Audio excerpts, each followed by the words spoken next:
자매들 이번 수련회 올 때 복장, 짧은 치마, 짧은 바지를 삼가십시오. 거기 앞에 자매님들이 꼭 들어가는 거죠. 이게 왜 배려가 되는지, 누구를 위한 배려인지. 언니네 종교도 그래요. 안녕하세요. 저는 교회 내 여성 혐오와 성차별 문제를 공론화한 책 언니네 교회도 그래요의 저자 이민지입니다. 지금은 개신교인으로 살고 있습니다. 저는 가톨릭 쪽에 평신도들의 이렇게 연구단체인 우리신학연구소의 소장을 맡고 있는 이미영이라고 하고요. 저희 연구소가 한 30년 가까이 됐는데 여성 소장은 이제 제가 처음이에요. 그래서 선생님 책을 보면서 언니네 교회도 그래요. 그런데 우리 교회는 더 그래요. 그런 얘기를 가서 와서 좀 하라고 얘기를 하셔가지고 오늘 이 자리에 오게 됐습니다. 안녕하세요. 그냥 불교 안에서 일어나는 여러 가지 성과 관련된 문제들에 대해서 같이 공감하고 그 문제들을 해결하기 위해서 성평등 불교 연대라는 연대 조직이 있습니다. 그 연대 조직에서 운영위원으로 활동하고 있는 한혜원입니다. 중요한 결정권들을 갖고서 회의하고 결정한다거나 하는 게 여성의 참여들이 되게 어렵습니다. 어떻게 보면 이등성도 같은 그런 느낌까지 받을 정도로 교회 안에 어떤 대소사를 잘 결정하고 치리할 수 있도록 돕고 협력하는, 조용히 보조하는 그런 역할들이 일단 여성이 해야 된다는 그런 의식이나 정체성들이 너무나 강하고요. 굉장히 전통적인 한국의 여성상과도 너무나 닮아 있어요. 기도의 어머니 한나, 사무엘 선지자를 위해서 그가 정말 선지자로서 잘 살아갈 수 있도록 기도하고 협력하고 그런 어머니. 근데 교회 안에 지금 어느 교회를 다 보든지 아버지 기도회는, 성도 기도회는 사실 없어요. 근데 어머니 기도회는 꼭 있어요. 그게 전 하나의 어떤 시각화, 비주얼라이징이라는 생각을 하거든요. 잠언의 한 23장인가에 보면은 현숙한 여인은 아침에 일찍 일어나서 가정을 돌보고 남성의 명성을 정말 높이기 위해서 그를 항상 조력하고, 그러니까 너무나 그 전통적인 여성상의 모습과 되게 유사하고 닮아 있는데, 사실 성서시대 2000년의 간극이 있잖아요. 근데 그것들이 다 삭제되고 가부장적 여성상과 연동할 수 있는 되게 유사한 여성의 모습이나 서사들이 있는데 바로 딱 차용하는 거예요. 사실 성모님은 이제 성경에서 보면은 되게 우리가 다룰 수 없는 인물이에요. 동정녀이면서 자식을 낳은 어머니거든요. 그래서 이제 성모님의 어머니 역할을 얘기를 하면서 이제 모성적인 역할들을 이제 강조를 하는데, 그 개신교보다는 조금 덜한 것 같아요. 실질적으로 이제 결혼하고 나서 이제 성당 생활을 해서 보면은 여성들이 할 수 있는 활동들이 되게 적어요. 본당에서 그 온갖 주방 봉사와 이렇게 허드렛 일을 하는 일들이 이제 주로 성모회라는 이름으로 봉사를 좀 강요를 받고요. 주일학교 아이들을 이렇게 좀 이제 지원해주는 이제 부모 그룹이 있는데 항상 이름 붙는 게 자모회거든요. 어머니의 역할로서 이렇게 맨날 간식 만들어주고 그런 이제 역할로서 이렇게 지금 제한이 되거든요. 그래서 돌봄의 역할을 왜 항상 이제 여성들한테만 이렇게 제한을 하느냐라고 문제 제기를 하고 있는 상황이고요. 부처님께서는 여성이다, 남성이다 이런 구별을 짓지는 않으셨어요. 그렇지만 어떤 중요한 결정을 해야 되는 그 위치에는 여성들이 생각보다 많지 않다라는 거죠. 결정적으로는 조계종 같은 경우에, 총무원장 같은 경우에는 그 종법 안에 비구에 한한다라고 되어 있어요. 남자 승려를 비구라고 하거든요. 이제 여자 승려를 비군이라고 하는데, 여성은 아예 도전조차 할 수 없다. 호계원이라고 그래서 감찰기관, 그런 사법기관, 장도 비군이는 될 수가 없어요.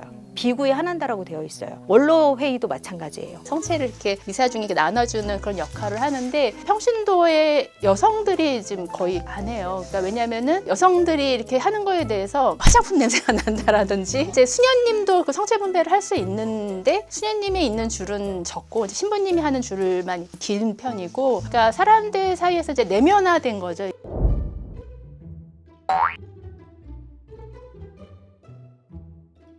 보살님들이 여성들에게 오히려 더 따지시는 내 것 눈으로 같아요. 항상 20대 여성 친구 한 명이 짧은 슬리브리스를 입고 이제 절에 온 거예요. 보살님들이 이제 뒤에서 끌끌끌 혀차는 소리가 들리는 거죠. 보살님께서 얘기하신 것 중에 제가 동의를 못하는 것 중에 하나는 뭐였냐면, 스님들 보기에 민망하다. 거기에서 말하는 스님은 비구 스님이신 거죠. 남성 스님. 2017년에 기독교 언론사인 뉴스앤조이라는 언론사가 이제 교회 내 성차별과 여성 혐오에 대한 설문조사를 했는데, 제일 많이 나온 게 어떤 걸 무엇을 여성 혐오로 생각하고 명명할 수 있는가 했더니 제일 높은 80%가 외모, 복장, 나이를 언급하는 문화였어요. 거기에 이제 나와 있던 사례 중에 하나가 있었는데 청년부에서 이제 수련회를 가게 된 거예요. 근데 이제 수련회 카톡방에 공지가 자매들 이번 수련회 올 때 복장, 짧은 치마, 짧은 바지를 삼가십시오. 그것이 지혜로움이고 배려입니다. 거기에서 이제 이 여성들이 너무 황당한 거예요. 그 여성들의 신체나 그런 짧은 치마 이런 것들이 누구의 시선으로 그거를 스캔했느냐 봤을 때 남성들의 시선인 거죠. 성폭력 피해자한테 너가 그렇게 했기 때문에 너가 그런 복장을 입었기 때문에 그런 폭력 피해에 노출될 수 있었지. 네가 밤길에 그렇게 다녔기 때문에 네가 빌미를 제공한 거지. 이런 방식의 것과 너무 유사한 거예요. 사회 안에서 받아들여지는 고정관념들이 그대로 종교 안에서도 가져오는 확률들이 높다 보니까 방금 이야기하신 것처럼 자매님들 거기 앞에 자매님들이 꼭 들어가는 거죠. 자매님들 짧은 치마 짧은 바지는 입지 않는 것이 배려다. 이게 왜 배려가 되는지, 누구를 위한 배려인지.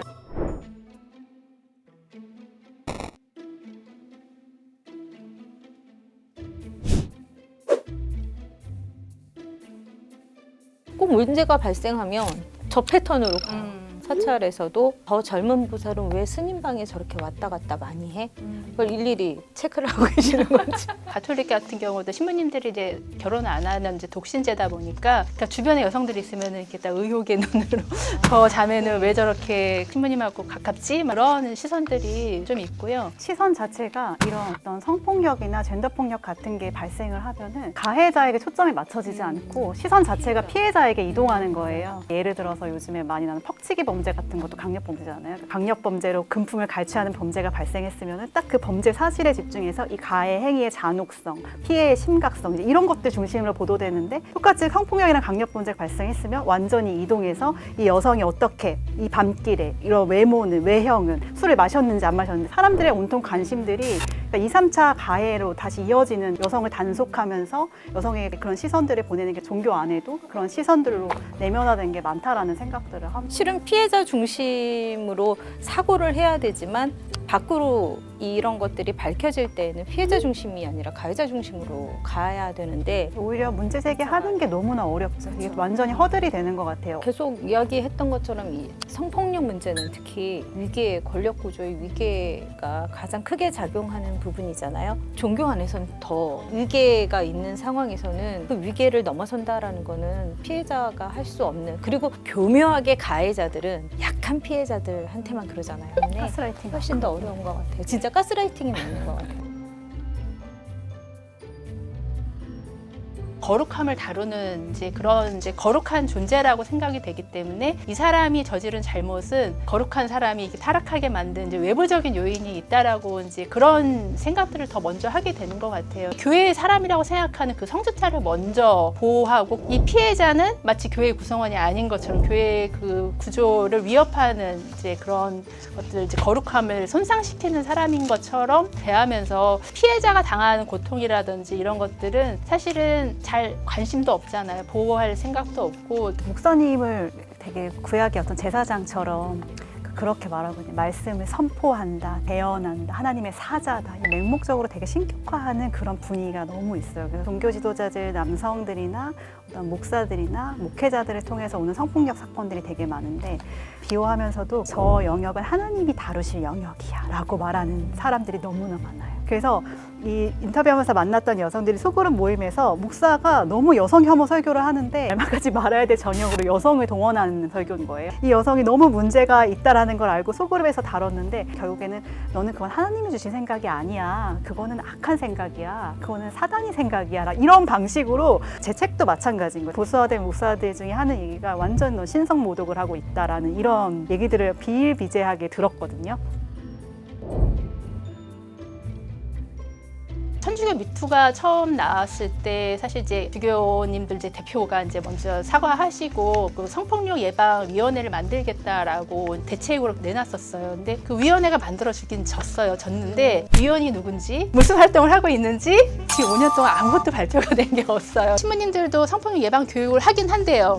교구마다 하긴 하는데 신부님들 내가 이런 걸 왜 받아야 되냐, 날 잠재자 과외자 취급을 하느냐라고 좀 그렇게 좀 받아들이는 정서들도 좀 강하신 것 같고 가톨릭 교회는 사제들 인사하면은 그게 다 공지가 되거든요. 직무를 정지시키는 정직과 아예 이제 해고처럼 이렇게 해보는 면직이 있는데 그런 인사 발령들이 이렇게 좀 많이 나거든요. 대부분은 돈과 여자다라고 얘기를 이게 여자 문제가 아니라 그 사제의 문제인 건데 이게 돈 여자 문제라고 미국 같은 경우는 성폭력 피해가 발생했을 때 그 사람이 이제 성폭력 가해자로 밝혀지면은 홈페이지에다가 그 사람 공지를 한다 그러더라고요. 한국 천주교회는 너무나도 이렇게 그냥 일단 감추고 드러나지 않게 하는데 조금 더 집중이 되고 있는 건 아닌가 그렇게 생각이 듭니다. 제가 알기로는 스님들 대상으로 성인지 감수성 교육이 딱 한 번 이루어진 걸로 알고 있어요. 최근이었어요? 아니요. 10년 가까이 된 것 같아요. 어떻게 보면 개신교가 좀 부럽다. 생각이 분석이 들기도 계속 하고. 있는 것 같아요. 네. 여전히. 게다가 또 큰 절에서 계시는 분이어서 다들 당황이 아니라 이건 정말 당혹스러웠던 그런 기억이 있는데 이런 일이 생기면 분명히 아까 이야기하신 것처럼 어떤 위원회가 결성이 되면서 다시 발생하지 않기 위해서 어떤 교육이나 여러 가지 장치들이 생겨날 거라고 생각을 했는데 개인적인 일탈로 마무리가 됐습니다. 전생에 업을 많이 지어서 여성의 몸으로 태어났다. 쉽게 얘기하면 잘못을 많이 저질러서 지옥으로 극락과 지옥에서 네 그래서 여성의 몸으로 태어났다. 화가 나네요. 네. 참 제가 이야기하면서도 약간 민망합니다. 불이 올라오네요.